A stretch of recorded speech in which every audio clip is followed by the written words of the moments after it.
નમસ્કાર મિત્રો, સ્વાગત છે ફરી એક નવા વિડીયોમાં। મિત્રો, અંતે 6 થી 8ના ઉમેદવારો માટે ખુશખબરી જાહેર થઈ ગઈ છે। લાંબા સમયથી રાહ જોતા ઉમેદવારો માટે આજે એક મહત્વનું ટ્વીટ છે જાહેર થઈ છે। યુવરાજસિંહ જાડેજાની ટ્વીટ આવી છે।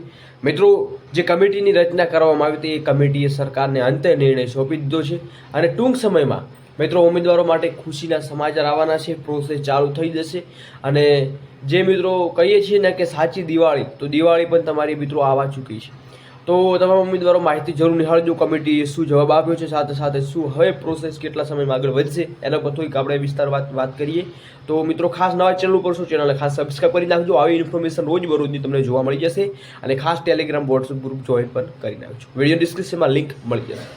વાત કરીએ મિત્રો, તો અહીંયા તમને અંડરલાઈન કરી રહ્યો છે ટ્વીટ મળી છે। તો ન્યાયતંત્રના આદેશ અનુસાર રચાયેલી કમિટીએ પોતાનો નિર્ણય તથા એફિડેવિટ રાજ્ય સરકારને ન્યાયતંત્રને સમક્ષ રજૂ કરી ભરતી અન્ય આગળની કામગીરી હાથ ધરાશે।